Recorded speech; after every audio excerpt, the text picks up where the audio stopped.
programme, we heard from Sandy Brindley, who's the chief exec of Rape Crisis Scotland. Now, she told us it's important to focus on the facts of the case. This is not about whether or not somebody's got a gender recognition certificate. This is about whether somebody's a sex offender and whether or not they're a risk to the female population within Court and Vale or whatever prison is being considered to house them. Well, let's talk to the Conservative MSP, Russell Findlay, who asked the question in Holyrood today. Russell Findlay, thanks for talking to Drive Time. Good afternoon. What did you make of the question? Why did you ask the question and why did you feel it should be asked? Well, urgent questions aren't taken lightly by the Parliament, so clearly the presiding officer regarded it as something important enough to merit that treatment. And the reason I did so is because, like most people, I believe, across Scotland, when details of this court case emerged from Glasgow, I was disgusted and appalled. What happened, and you've summarised it at the beginning, is a male appeared in the dock charged with raping 2 women.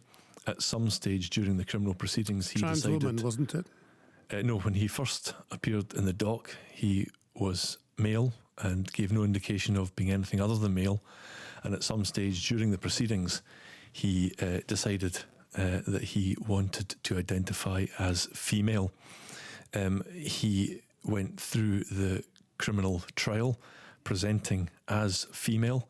His female pronouns were used apparently during the proceedings, and when it came to his finding of guilt and his remanding in custody, he was sent to a women's prison. Shouldn't you be saying her? Because at the time it was a trans woman. Well, you keep saying his, but at the time that was a her. I did so just out of continuity, I suppose. Well, but can we just use the right terminology?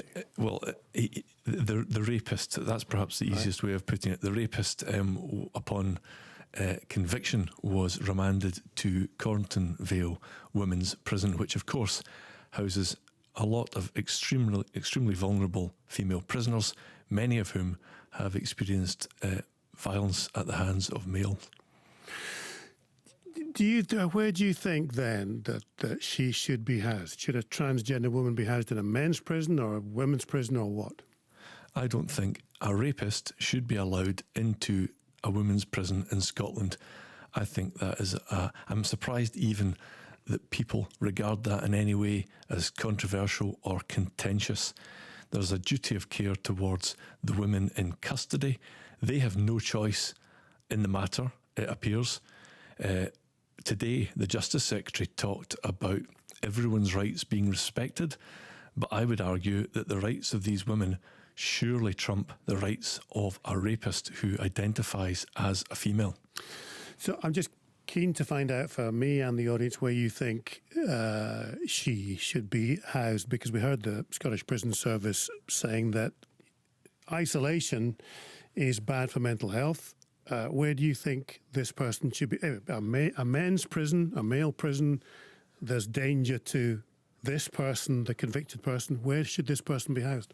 Well, I don't think it's up to me to decide on the prison policy, but I think it's... No, but you can have an opinion. I think a starting point needs to be that a rapist, and I return to that word, and only a male-bodied person can commit the act of rape according to the legislation. A rapist should not be in the woman's estate, whether that involves some form of a standalone prison facility or unit is a matter for the authorities, because it is clear, despite the fact the Gender Recognition Reform Bill has been put on ice, despite that, there has been an increasing number of cases of this nature.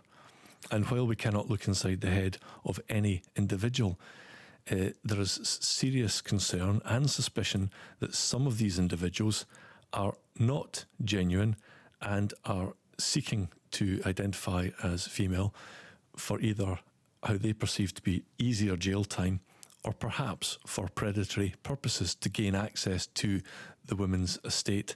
And that is hugely alarming. So do you have confidence then in the SPS to make the right decision? Well, as I explained to the Justice Secretary in Parliament today, the SPS have a role in coming to its view on a case-by-case basis. But the Scottish Government Minister, the Justice Secretary, he has the power to direct the prison service. Now, about 12 months ago, I asked Police Scotland about the recording of rapes committed by male-bodied individuals as being committed by females if they so identified as female.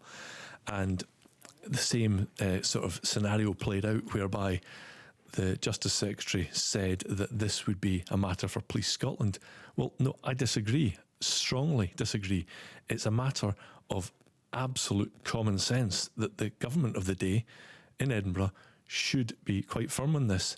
If a male-bodied individual commits a sex crime, that is how it should be categorised for crime statistics, and that's how it should be treated for the purpose of criminal prosecution and incarceration. And just going back to the GRR bill, we know it's on hold, and yes, this doesn't have a direct bearing on this particular case, but during the passage of the bill, myself and an SNP MSP called Michelle Thompson jointly lodged an amendment which would have prevented anyone appearing in court on serious sex charges from changing the fact gender. is, your amendment wouldn't have made any difference, as a trans person doesn't need a GRC to determine where they'll be housed in a prison estate. It wouldn't have made any difference to this. In this particular case, it wouldn't, because, of course, the GRR bill is in limbo due to the concerns about its legal ramifications across the rest of the UK. But the Scottish Prison Service, they risk assess all trans prisoners, with or without a certificate. The Scottish Prison Service last summer were due to publicly produce their updated policies in relation to these matters, and these are delayed. We've not seen these. We don't know what's happening. But I think it would be pretty naive to think they are operating in a kind of vacuum.